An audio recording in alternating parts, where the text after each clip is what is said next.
아멘. 그러니까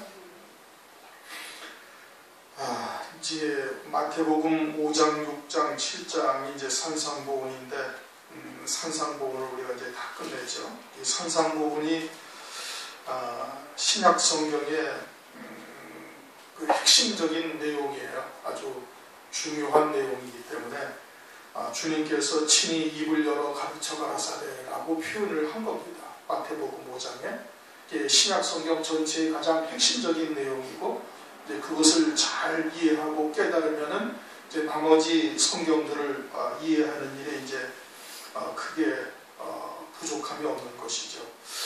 온전한 하나님의 뜻을 깨닫는다라는 것이 참 대단히 중요한 겁니다. 그건 하나님을 아는 것이 되는 거고, 하나님의 뜻을 안다는 것이 이게 얼마나 중요한 일이냐. 그것은 곧 하나님을 안다는 거예요. 하나님의 뜻을 제대로 깨닫는다는 것은 하나님을 아는 것이고, 하나님을 보는 거고, 하나님을 만진 바가 되어지는 거예요. 그리고 그러한 하나님의 뜻이, 진리가 결국은 그것이 하나님이시기 때문에 그 말씀이 우리의 심령 속에 자리하고 그 말씀에 우리가 이끌림을 받는다는 것은 하나님의 인도하심을 받는다, 이런 겁니다. 구름기둥과 불기둥으로 우리를 그렇게 인도하고 계신다는 뜻이죠. 그러니 산상보훈이라는 마태복음 5장, 6장, 7장이 이게 상당히 우리에게 의미심장한 내용들인 겁니다. 그리고 이제 그와 같은 산상보훈을 끝내시고서 8장, 9장을 가면은 계속 병을 고치고 귀신을 쫓아내고 등등의 이적을 행하십니다. 지금도 이제 문둥병자를 낫게 하셨죠. 5절부터는 이제 백부장의 하인을 중풍병자를 이제 낫게 하시죠.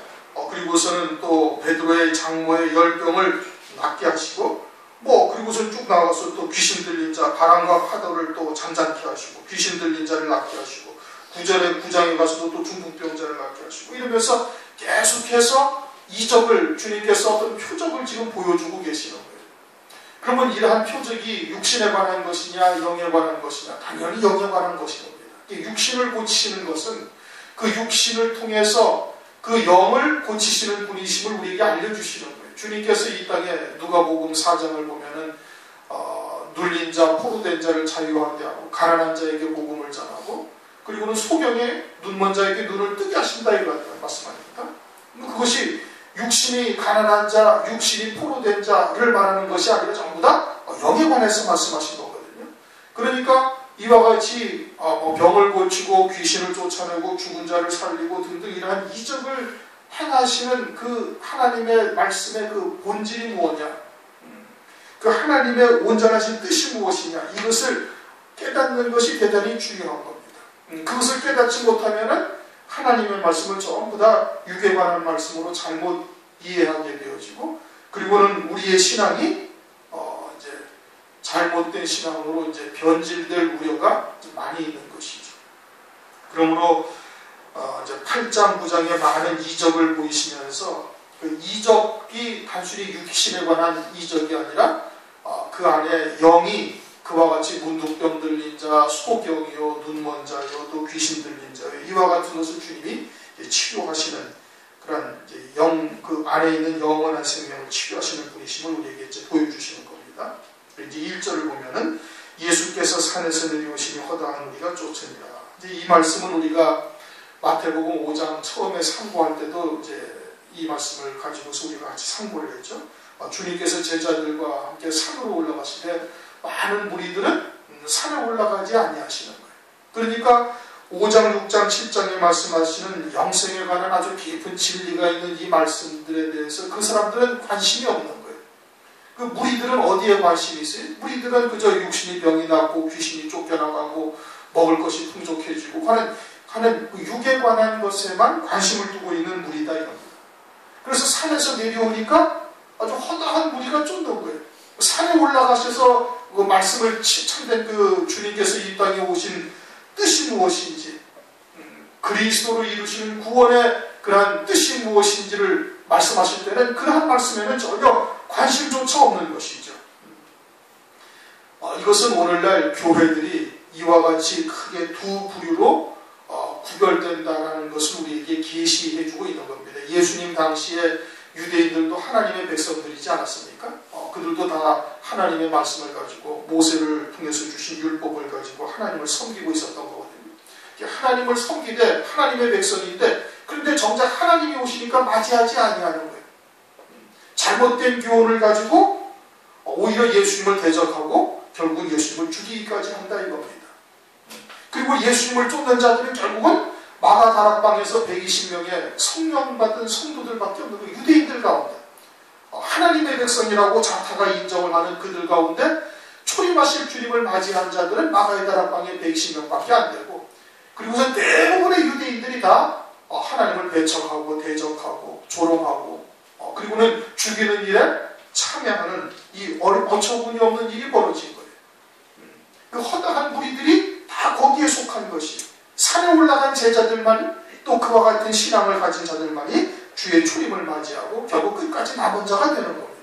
그러면 그것은 무엇을 말하는 거예요? 마지막 때 재림의 때에도 또 이와 같이 잘못된 교훈으로 교회들이 재림하실 주님을 맞이하지 않게 되어질 것을 말씀하고 있는 것이고, 재림하실 주님을 맞이한 자들은 산에 올라간 제자들과 같은 신앙을 가진 하나님의 뜻을 제대로 깨닫고 있는, 진리의 말씀이 무엇인지를 알고 있는 그와 같은 신앙을 가진 자들만 재림하실 주님을 맞이할 것을 그림자적으로 계시해 주는 겁니다. 그 산은 어떤 산이라고 했어요? 따로 높은 산이다. 따로 높은 산의 영광에 이르는 하나님의 말씀을 듣고 깨닫고 믿음으로 받은 자들만 초림하신 주님을 맞이하는 제자들과 같이 재림하신 주님을 맞이하게 되는 겁니다. 2절, 한 문둥병자가 나와 저라고 가로되, 그때 이제 산에서 내려오시니까 한 문둥병자가 주님 앞에 나오는 거예요. 많은 병자들이 있어요. 또 많은 유대인들이 있는데 그들 가운데 딱 한 문둥병자가 예수님에게 나오고, 주님이라고 그러니 이 문둥병자가 유대인이라는 얘기예요. 주님이라는 뜻은 메시아, 다윗의 아들이요 모세의 율법에 말씀하신 그 선지자라는 뜻인 겁니다. 그러니까 이 문둥병자는 누구를 말하는 거예요? 유대인이야. 유대인이고, 그리고서는 주님 앞에 나와서 지금 예수님을 죽여라고 지금 고백을 하고 있는 겁니다. 그러면서 원하시면 저를 깨끗게 하실 수 있나이다. 주님이 원하신다면 그러면 주님께서 저를 깨끗하게 하실 수가 있다. 그렇게 지금 고백을 하고 있어요. 만약에 주님이 원하지 아니하시면 깨끗하게 될 수가 없는 것이고, 주님께서 원하시면 깨끗하게 되실 수가 있다 하고 지금 고백을 하고 있는 겁니다. 그런데 우리는 대부분 기도할 때 이 부분을 놓치죠.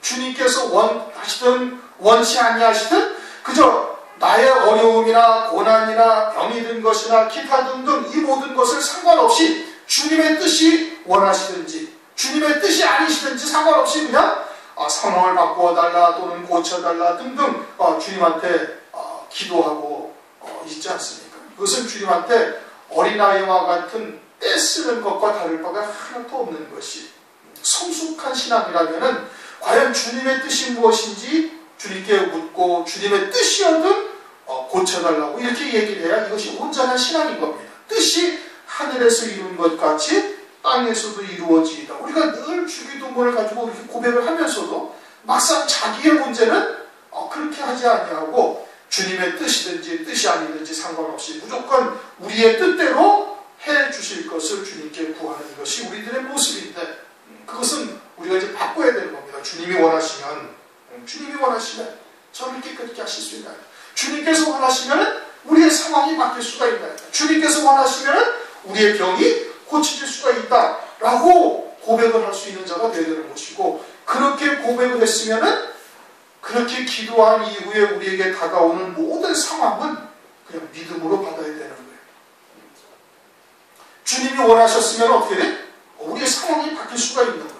병든 몸이 고쳐질 수가 있고, 암병이 떨어져 나갈 수가 있고, 죽었던 자도 살아날 수가 있는 거예요. 그러나 주님이 원하지 아니하시면 그렇게 되지 아니한다.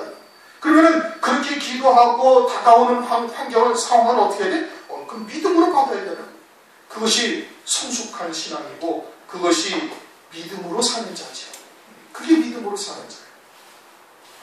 문둥병자가 그렇게 지금 고백을 하고 있는 겁니다. 그러자 3절, 예수께서 손을 내밀어 저에게 대시며, 손이라는 것은 이제 주님께서 십자가 위에서 이제 못 박히신 피 흘리신 그와 같은 손이죠. 그 손은 우리를 포로된 자, 눌린 자에서 자유하게 하시고 가난한 자에게 복음이 전파되고 눈먼 자에게 눈을 다시 보게 하시는 그와 같은 은혜를 입히시기 위해서 하나님이 친히 이 땅에 오셔가지고 십자가 위에 피 흘려 못 박혀 피 흘리신 손이다. 그러한 손을 저에게 대시며, 그런데 여기에서 이제 대다라는 말씀의 뜻이 손을 대다, 이것이 헬라어로 하프토마이라는 뜻인데 손을 대다 이런 뜻인 겁니다. 그런데 그 하프토마이라는 단어의 어원이 그 말의 근거가 어디서 나왔냐면 하프토라는 단어인데, 그것은 누가복음 8장 16절에 보면 누구든지 등불을 켜서 할 때 그렇게 불을 켜다라는 뜻이에요. 이렇게 손을 대신다는 것이 다시 말하면 무엇을 말하냐면 그에게 어둠 속에 있는 그에게 빛을 밝혀주다, 등불을 켜서 빛을 비추다 이런 뜻인 겁니다. 주님이 참빛이죠. 주님이 참빛인데 그 빛을 그에게 비추어 주는 거예요. 빛을 비춘다라는 것은 뭘 말하는 거예요? 하나님의 나라가 있음을 확신하게 한다 이런 뜻인 겁니다. 그런 다음에 내가 원하노니 이 깨끗함을 받아라 주의 말씀을 주시는 겁니다. 우리들에게도 믿음이 어떻게 생기느냐, 우리가 어떻게 그리스도의 형상으로 세워져 갈 수가 있는가, 믿음으로 열매를 맺을 수가 있는가. 처음에 하나님께서 우리에게 빛을 그렇게 비추어 주셔야 되는 거예요. 하나님의 나라가 있음을 먼저 깨닫고 믿어야 되는 거예요. 하나님의 나라라는 존재 자체를 우리가 확신하지 못한다면 아무리 진리의 말씀으로 하나님의 뜻을 깨달아도 그 소용이 없는 겁니다. 하나님의 나라 자체를 갖다가 믿지 아니한다면, 그거에 대한 확신이 있지 않다면 아무리 하나님의 뜻을 알려주어야 만약 소용이 없는 거예요. 그러니까 주님께서 먼저 어떻게 빛을 비추어 주셔야 되는 거예요. 요한계시록에도 보면은 계시록 11장 19절에도 보면은 이에 하늘에 있는 하나님의 성전이 열리니 성전 안에 하나님의 언약궤가 보이며 또 번개와 음성과 뇌성과 지진과 큰 우박이 있더라. 하나님의 나라를 보여주시는데 사도 요한에게 거기 언약궤가 있고 그 다음에 막 번개가 먼저 보이는 거예요. 그 다음에 음성이 들리고 뇌성, 지진, 그리고 큰 우박이 있더라. 번개가 쫙 비치면 가장 밝은 빛이 비추어지는 것이죠. 가장 밝은 빛이 비춘다는 것은 그처럼 하나님의 나라, 영원한 세계가 우리에게 있음을, 하나님의 나라가 있음을 보여주시는 겁니다. 그러니까 그러한 하나님의 나라에 대한 확신이 우리에게 먼저 있어야 되는 거예요. 하나님의 나라에 대한 확신이 있어야 그 다음에 음성을 들려주고, 즉 하나님의 말씀을 통해서 하늘에 예비하신 영광이 어떠하며 그의 이르는 길이 무엇이고 아버지의 뜻이 무엇이고 등등 그것을 우리에게 깨우쳐 주시고, 그리고서는 우리의 구원을 뇌성과 지진과 큰 우박과 같은 것을 통해서 우리의 구원을 이루어 가신다 이런 겁니다. 이렇게 번개가 먼저 있잖아요. 그와 같이 하나님의 빛을 먼저 우리에게 비추어 줘야 돼요. 그 빛을 비춘다라는 것은 하나님의 나라가 있다라는 것을 확신해야 된다 이겁니다. 에베소서 1장 17절 19절에도 보면은 우리 주 예수 그리스도의 하나님 영광의 아버지께서 지혜와 계시의 정신을 너희에게 주사 하나님을 알게 하시고, 제일 먼저 하나님을 어떻게 하든 알게 하시는, 하나님이 계시다라는 것은 그분의 나라가 있다라는 것이거든요. 하나님의 나라가 있다라는 거예요. 지혜와 계시의 영, 즉 성령을 받게 되어지면 제일 먼저 하나님의 나라에 대한 확신을 우리에게 주시는 겁니다. 하늘나라에 대해서 하나님의 살아계심과 그의 나라가 있음을 먼저 깨닫게 하시고, 그런 다음에 너희 마음의 눈을 밝히사 그의 부르심의 소망이 무엇이며 성도 안에서 그 기업의 영광의 풍성이 무엇이며 하나님 나라에 우리를 위해서 예비하신 그런 영광들이 무엇이며 장차 누릴 기업이 무엇인지 이것을 우리에게 깨우쳐 주시는 거예요. 그걸 뭘로 알게 하신? 말씀을 통해서 깨우쳐 주시는 거예요. 번개와 음성이 있는 것이죠. 그리고는 19절에 뭐라고 그래? 그의 힘의 강력으로 역사하심을 따라 믿는 우리에게 베푸신 능력의 지극히 크심이 어떠한 것을 너에게 알게 하시는구나. 그래서 예수 그리스도를 죽은 자 가운데서 일으키셔 살리셔서 하나님 보좌 우편에 앉으시는 전능하신 하나님의 능력을 믿는 자에게 하나님께서 이루신다 이겁니다. 그것을 우리에게 알게 하시는 것이죠.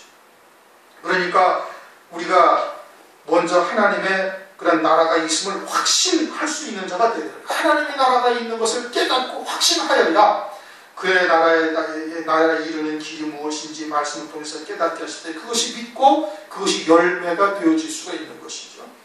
그래서 손을 대시며 가라사대 원하노니 내가 원하노니 깨끗함을 받으라 하신데 즉시 그의 문둥병이 깨끗하여진지라. 그래서 주님께서 손을 대시면서 이제 하나님의 말씀을 주시는 것이요. 내가 원하노니 깨끗함을 받으라 하시는데 그의 문둥병이 즉시 깨끗하여진지라. 그렇게 하나님의 말씀이 맞아 그 말씀대로 그대로 문둥병이 나았다. 깨끗하게 나았다.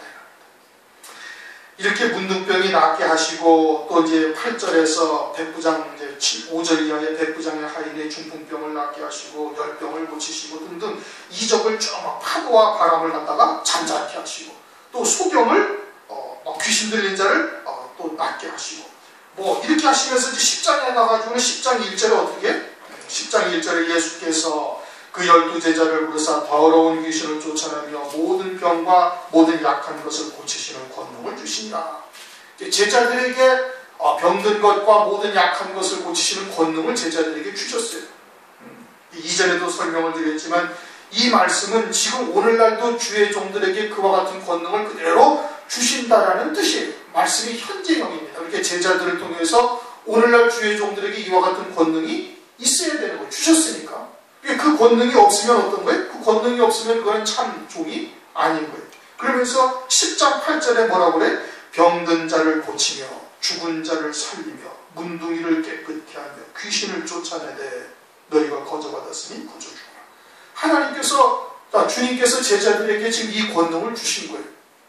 죽은 자도 살리고 병도 고치고 문둥이도 깨끗게 하고 귀신도 쫓아내는 권능을 제자들에게 다 주셨어요.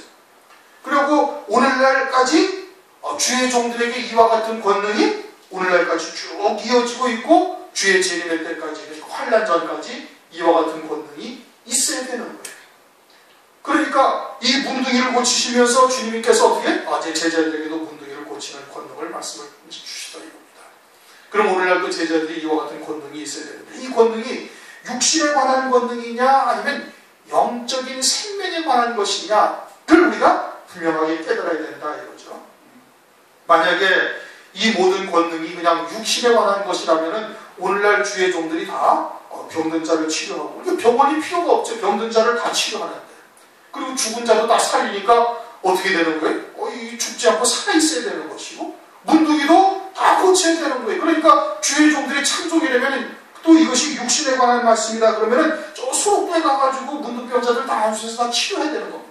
그런 권세가 나타나지 않으면 그 종은 뭐예요? 그건 가짜예요. 이게 육에 관한 문제라면 그렇게 말씀대로 이루어져야 되는 겁니다. 그렇게 되지 않으면 그건 가짜 종이죠. 왜? 주님께서 제자들에게 12제자뿐만 아니라 오늘날도 주의 종들에게 그와 같은 권세를 주셨기 때문에 그러는 겁니다. 그러니까 이것이 육신에 관한 것이라고 말하면서 소록도에 가지 아니하고 병들을 치료하지 아니하면 그 종은 그건 가짜 종이죠. 그런데 이 말씀이 지금 산상보훈 후에 산에 올라온 제자들에게 거듭난 자여 하늘의 소망 가운데 믿음으로 살고 있는 제자들에게 주신 권능이거든요. 그 권능이 육에 관한 것이냐? 그런 것이 아니다 이거예요. 그럼 어떤 권능이? 영적으로 병든 자, 영적으로 귀신 들린 자, 영적으로 죽은 자들을 치료하시는 주님이신 그것을 영의 그런 죽은 자, 영이 소경인 자, 또 영이 중풍병 들린 자, 영적으로 문둥병 들린 자가 눈에 보이지 아니하니까 눈에 보이는 문둥병자, 눈에 보이는 소경, 눈에 보이는 죽은 자들, 또 눈에 보이는 귀신 들린 자들을 주님께서 치료하셔서 그 안에 있는 속 사람이 이렇게 병든 자들을 치료하시는 주님이신 것을 깨우쳐 주신다는 겁니다. 그것을 말씀하고 있는 것이죠. 그러니까 마태복음 8장 22절을 보면 죽은 자들로 죽은 자를 장사하게 하는 거예요. 영적으로 죽은 자들이다 이겁니다. 마태복음 15장 14절에도 보면 유대인들을 소경이라고 그러는 거예요. 눈은 다 뜨고 있는데 소경을 인도하고 있다라고 말씀을 하고 있죠. 또 요한복음 8장 44절에 보면 유대인들을 마귀의 자식이다. 너희 아비 마귀에게서 났다. 그건 뭐를 말하는 거예요? 귀신으로 충만하다는 뜻인 겁니다. 그렇게 영적으로 귀신 들린 자, 영적으로 소경, 영적으로 죽은 자, 또 영적으로 문둥병자들을 주님께서 치료하시고 제자들에게도 그러한 권세를 오늘도 주셨다라는 것을 지금 말씀을 하고 있는 것이죠. 그러니까 제자들은 반드시 영적으로 문둥병자, 영적으로 죽은 자, 영적으로 소경된 자를 치료하고 살리고 고쳐야 되는 거예요. 그래야 그게 참 종인 겁니다. 만약에 그러지 않으면 그는 하나님의 종이 아니에요. 그건 제자가 아니죠. 그러니까 여기에서 말씀하시는 문둥병이라는 것은 영적으로 문둥병 들린 자를 주님께서 이처럼 치료하셔서 온전케 하시는 분이시다라는 것을 실제 문둥병 들린 자를 통해서 알려주시는 겁니다. 그러면 영적으로 문둥병이 들렸다는 것이 무엇을 말하는가? 이 문둥병이라는 단어가 헬라어로 레프토스라는 단어인데 그 레프토스라는 단어의 어원이 레피스라는 단어입니다. 레피스라는 것이 비늘이라는 뜻이에요. 그래서 사도행전 9장 18절 보면 사도 바울이 다메섹 도상에서 사울이었을 때 다메섹으로 대제사장들의 공문을 받아가지고 예수 그리스도를 믿는 자들을 핍박하러 갈 때 다메섹 도상에서 주님을 만나죠. 햇빛보다 더 밝은 빛을 보고서는 그때부터 눈을 못 보는 거예요. 그래가지고 사람들의 인도함을 받아가지고 다메섹에 갔는데 아나니아가 다 안수를 하니까 그러니까 눈에서 비늘 같은 것이 벗어져 다시 보게 된지라. 사도행전 9장 18절. 즉시 사울의 눈에서 비늘 같은 것이 벗어져 다시 보게 된지라. 그 비늘이라는 단어가 레피스라는 단어고 그것이 문둥이라는 레프로스의 단어의 어원인 거예요. 그렇게 사도 바울이 지금 눈에 비늘이 끼어져 있어가지고 예수님을 그리스도로 보지 못한 거예요. 그냥 요셉의 아들이요 불황무식한 저 목수의 아들이라고 생각을 한 것이지 그가 그리스도라고는 전혀 보지 못한 거예요. 왜? 눈에 비늘이 끼어져 있어가지고. 그래가지고 아나니아가 안수를 하니까 그 비늘이 벗겨져서 다시 보게 되어졌어요. 그래가지고 주님이 그리스도의 것을 확신하고 결국에는 나중에 아라비아로 갔다가 막 셋째 하늘까지 올라갔다 오는 그와 같은 엄청난 하나님의 은총을 입는 자로 바뀌어지는 겁니다. 사도 바울의 눈에 왜 비늘이 끼었어요? 잘못된 교훈으로 받았기 때문에 잘못된 교훈을 받고 그러한 말씀으로 살고 있어서 예수님이 그리스도인 것을 보지 못하는 비늘이 끼어져 있는 거예요. 오늘날도 마찬가지로 잘못된 교훈으로 살고 있으면 눈에 비늘이 끼어져서 초림하신 주님을 이렇게 못 보듯이 재림하신 주님도 맞이하지 못하는 자들이 될 것을 말씀을 하고 있는 것이죠. 당시의 유대인들을 통해서 오늘날 문둥병 들린 자가 누구냐? 당시에 다 거의 모든 유대인들이 예수님을 그리스도로 보지를 못했던 것이거든요. 왜 그래요? 눈에 비늘이 끼어서 그런 거예요. 문둥병, 영적으로 문둥병자들이 되어져 있으니까 예수님을 그리스도로 보지를 못한 겁니다. 그래서 즉시 문둥병을 깨끗하게 진지라. 문둥병이 어떻게 됐어요? 아주 정결함을 받았다. 누구에게 나와서? 예수님에게 나와가지고. 레위기서 13장을 보면 이제 문둥병에 대해서 말씀을 하시는데 문둥병이 부분적으로 문둥병이 들렸으면 부정하다 그러는 거예요. 왜? 이제 가릴 수가 있고 다른 사람들이 문둥병 들린 것을 깨닫지를 못하는 것이죠. 그러니까 부정하다 스스로 외치면서 다니라고 이렇게 말씀을 하셨어요. 그런데 온몸이 문둥병이 많으면 제사장이 보고서 오히려 정결하다라고 판별을 했어요. 온몸이 문둥병이 들리면 정결하다는 거예요. 이 문둥병자는 지금 온몸이 문둥병자가 된 거거든요. 그럼 영적으로 자신이 문둥병이라는 것을 깨닫고 나온 겁니다. 우리로서는 도저히 구원의 소망이 없고 그리스도가 아니고서는 구원받을 자가 아무도 없다는 것을 깨닫는 것이 온통 죄뿐이다 이겁니다. 그런데 다른 유대인들은 어떻게? 죄가 조금밖에 없어요. 그래가지고 더 정결하면 제사를 지내고 율법을 잘 지켜 행하고 그러면은 정결함을 입을 수가 있겠다라고 생각하고 있는 거예요. 영적으로. 그러나 이 문둥병자는 어떻게? 이 문둥병자는 행하는 것마다 죄뿐이고 구원의 소망이 없음을 깨닫고 주님에게로 나오는 거예요. 그러니까 이와 같은 문둥병자를 주님이 오늘날도 고치시고 있다. 우리에게는 구원의 소망이 없고 오직 주님이 아니고서는 우리는 구원받을 존재가 되지 못한다는 것을 전절히 깨닫고 있는 자들에게 주님께서 이와 같은 은혜를 베풀어 주시는 것이죠. 그러자 4절 예수께서 이르시되 삼가 아무에게도 이르지 말고. 왜 아무에게도 이르지 말라고 그래요? 이와 같은 이적을 보이셨으니까 주님께서 나에게 이렇게 아주 창세일에 소경의 눈을 뜨게 한 자가 없듯이 창세일에 문둥병을 단순간에 이렇게 깨끗하게 하시는 분은 그건 하나님밖에 없는 거예요. 그러니까 어떻게 해야 돼? 나가서 다 선전하고 얘기해서 이분이 그리스도라고 증거해야 되는데, 그런데 그렇게 하지 아니하시고 아무에게도 이러지 말라. 왜 이러지 말라 그래? 영적으로 문둥병자 분자들이 이것을 보면은 영적으로 하나님 주님께서 이와 같이 영적인 문둥병을 고치시는 분으로 보지 아니하고 육체의 문둥병만 고치는 분으로 잘못 깨닫고 또 오해할 수가 있기 때문에 보이지 말라는 겁니다. 오늘날도 하나님의 말씀을 통해서 8장 9장에 이처럼 많은 표적을 주님께서 보여주시죠. 뭐 중풍병자를 낫게 하고 문둥병자 또는 뭐 파도와 바람을 잔잔하게 말씀 한마디로 잔잔하게 하시고 온 이적을 베푸시는데, 이것을 오늘날도 문둥병 걸린 자들은 이것을 어떻게 봐요? 그냥 육신의 병 고치는 것? 세상에서 큰 이적을 베푸시는 분? 뭐 이 정도로 하나님의 권능을, 하나님을 또한 잘못 이해할 수가 있다, 오해할 수가 있다 이거. 그러니까 이와 같은 것을 그와 같은 자들에게 보이지 말라. 보이지 말라. 육신으로 사는 자들은 육신의 이적으로만 보는 거예요.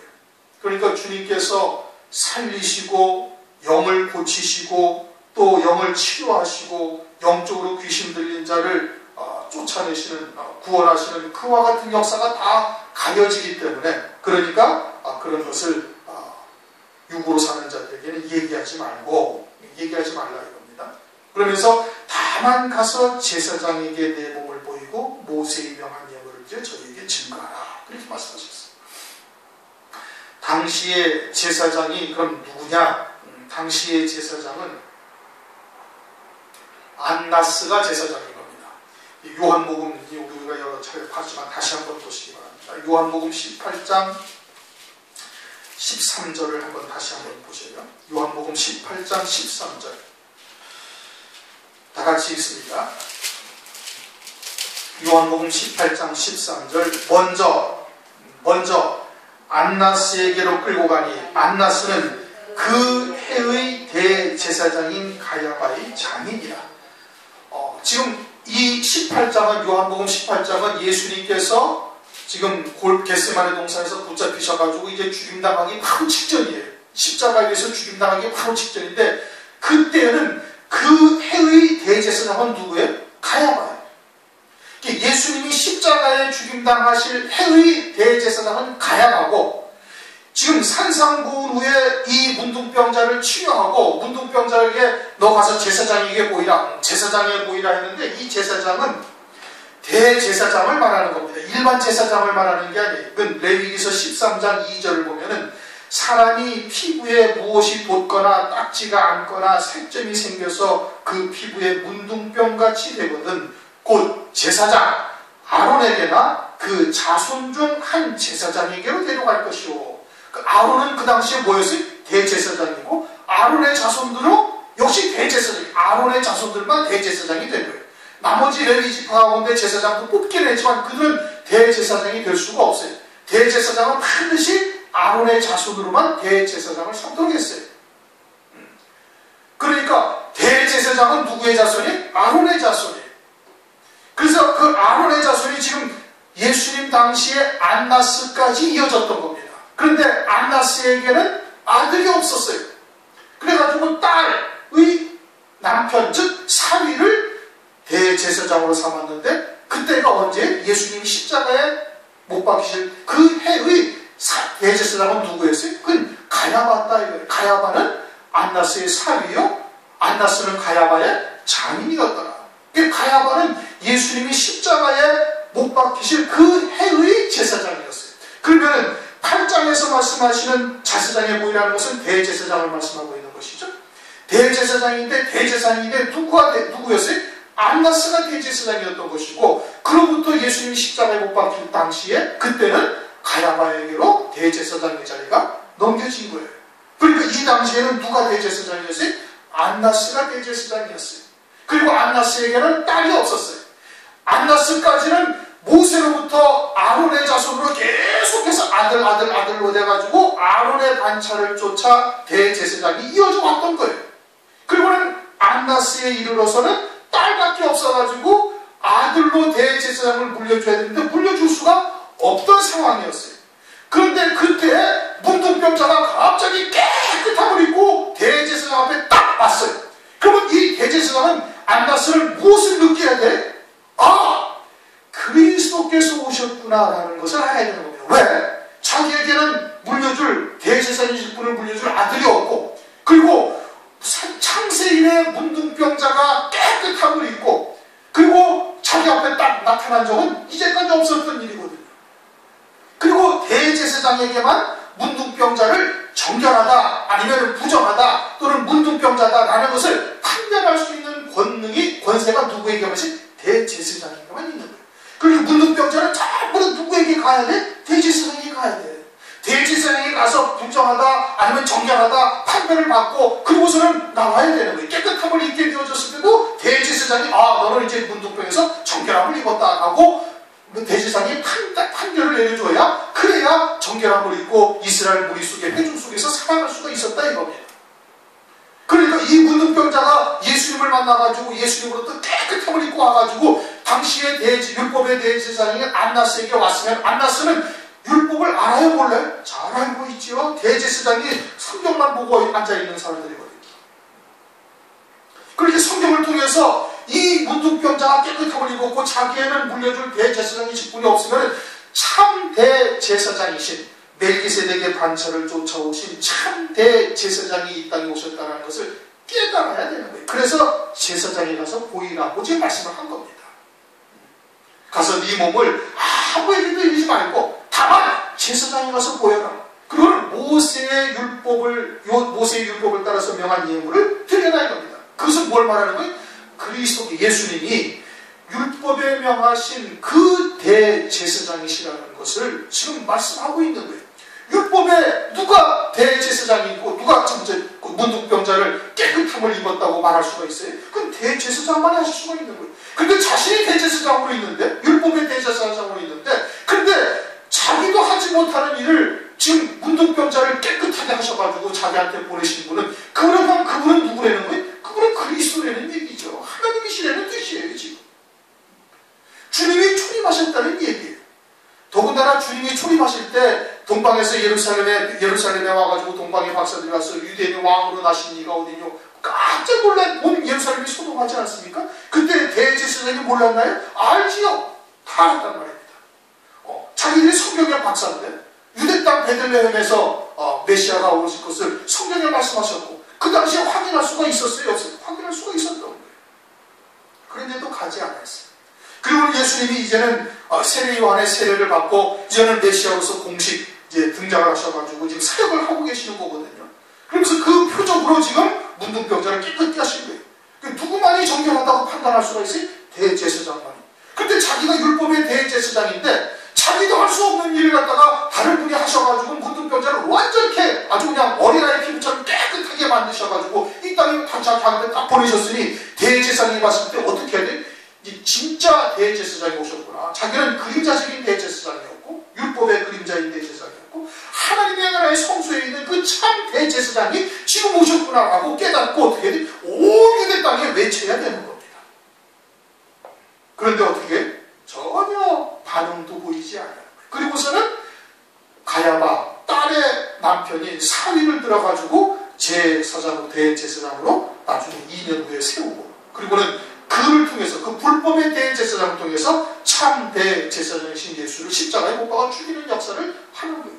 그러면 이 대제사장인 안나스가 지금 어떤 병에 걸렸어요? 문둥병자라는 얘기입니다.